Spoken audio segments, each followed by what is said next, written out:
Greetings. Welcome to an episode of Storytime. Today I'm going to tell you a story from my life that I find interesting. If you don't, that's fine, let me know. If you do, that's fine, let me know. Right now, I'm about to tell you the story of the time Shaquille O'Neal, also known as Shaq, sent me a Squatty Potty. Yes, friends, NBA legend and pop culture icon Shaquille O'Neal sent me a Squatty Potty. No, he did not send me a Squatty Potty because I asked for it. He didn't send me a Squatty Potty because he was paying me off for something. And he didn't just send me one for fun.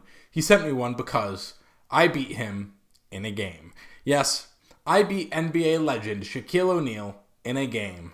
You might as well just call me Tim Duncan. This story starts in 2016. I was a freshman in college and I was studying vocal performance. Yes, at one point I was an opera major, and as everyone who knows me knows, I was not very good at it. It wasn't because I didn't have a good voice, it was because I just don't like opera. But that's not the point. If you would like to learn more about my time as a vocal performance major studying opera, let me know. I have tons of stories about that. One thing I like to do in between classes is listen to podcasts. I listen to a lot of sports-related podcasts, wrestling-related podcasts, comedy-related podcasts, and one of the podcasts that I listened to was The Big Podcast with Shaq. Shaq and his host, John Kincaid, would talk about a variety of topics, including sports and pop culture. It was a lot of fun. I haven't listened to it in a while just because I've found other podcasts that I've been enjoying more lately, but it really was a lot of fun, and freshman me thought it was the funniest thing on earth. I think part of it was because I just thought the idea of Shaquille O'Neal having a podcast was great. People like Jimmy Fallon made fun of it in sketches on their show, and it actually was kind of funny. In 2016, Shaquille O'Neal's podcast decided to start adding a game segment to it where listeners would come on and compete against Shaq in a game. And I decided it would be a lot of fun to get on. So I emailed their producer and said, "Hey, I want to be on your show." And the producer said, "Okay, you can be on it." And I was like, pfft. And I was so excited that I'd be talking to Shaquille O'Neal. Unfortunately, it was actually quite tough to actually coordinate getting on that podcast because Shaquille O'Neal had a specific schedule. And the problem was that I had to follow Shaquille O'Neal's schedule. As a freshman in college, especially as a music major, my schedule was always full. But because I didn't care about my vocal performance program, I was okay with putting things like talking to Shaquille O'Neal above my studies. A+ student. My first attempt to get on the show with Shaquille O'Neal was rocky. The producer said, "Okay, we record Tuesdays at 3 p.m. We could call you at any time between 3 p.m. and 5 p.m. And I was like, okay. The problem is that I had to be in what was called departmental recital, which is a bi-weekly, I believe, event where people come and sing songs and for freshmen have their first taste of anxiety attacks. I'm pretty sure departmental recitals were where I started gaining most of my anxiety, and I constantly got out of singing at them until my second semester as vocal performance major, where I literally forgot the words of an Italian song and just started singing gibberish on stage in front of people who are now on Broadway. Lots of fun. But anyways, this isn't about my time as a vocal performance major, but it's about the time that I talked to Shaquille O'Neal. So I'm in the departmental recital, and I have my phone on, and I'm like, I really hope they call past 4 p.m. because I really can't leave. It was mandatory that all vocal performance majors were in departmental. You literally could fail departmental if you missed one and you didn't have a decent excuse, and that would set you back. Talking to Shaquille O'Neal obviously wouldn't be a valid excuse, at least for music professionals. For me, it would have been valid, but I couldn't do anything about it. So I am sitting in departmental, and someone's up there singing a song, and departmental is actually going a little long. I think it's about 4:05, and my phone starts ringing, and it says Atlanta, Georgia, and I know it's The Big Podcast with Shaq, and I can't leave because it's in the middle of a song. I had already told myself if I get a call, I'll leave, but the song wasn't over. So as soon as the song was over, I sprinted out of there.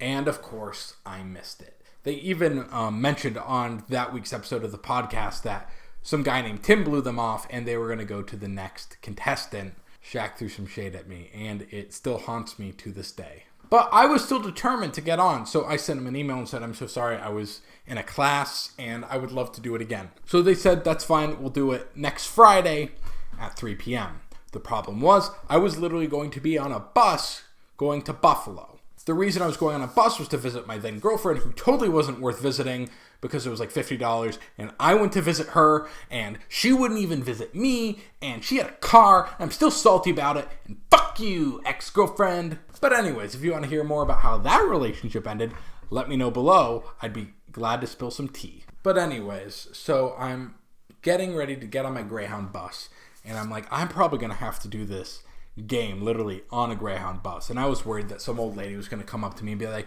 hey, shut the fuck up. I'm trying to sleep. I'm hungover. Or something on the bus. The funny thing is, this wasn't even the most disastrous experience I had on a Greyhound bus that week. That experience was when our bus broke down in the middle of the road in Ohio, an hour from where I needed to be. And they said it was going to be 8 hours. So I called my friend at the time, asked him to come pick me up in the middle of the road in Ohio. And if you want to hear more about that experience, let me know down below. But anyway, so I was on the bus and I get an email from the producer of the big podcast with Shaq. And he says, hey, Tim, unfortunately, Shaq is under the weather today. We're going to just push it back to next week. And I was like, oh, thank goodness. I don't have to embarrass myself on the bus. And he said, but we need to do it next Wednesday at 2 p.m. And I had an opera workshop class at that time. And the problem was that's when the class started, not ended. And I had already skipped one of the classes to go to Buffalo to see my then girlfriend, who again wasn't worth it at all. So I'm debating what to do. They said this was my last chance. If I don't do it, they're just going to move on, and I don't get to be on with Shaquille O'Neal, and my heart will forever be empty. So I am really questioning what I'm going to do. And I still didn't have an idea what I was going to do during class. So what I decided to do was change the name of the contact for Shaq's producer into my phone and put my grandma. And that way I would be able to say, oh, my grandma's calling. She hasn't been doing well lately, and leave the class and do it. And that's exactly what I did. I got the call. I said my grandma called. I left. I went to my dorm. The problem was it actually took about 30 or 40 minutes of me on the game.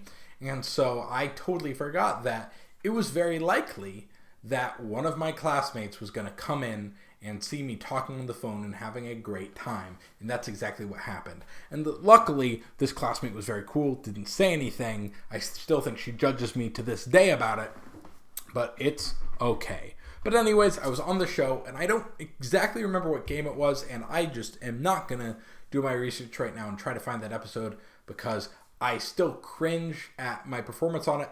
But I beat Shaq. I think it was like a fill in the blank thing. Whoever had the funnier phrase won a prize, and I apparently had the funnier phrases.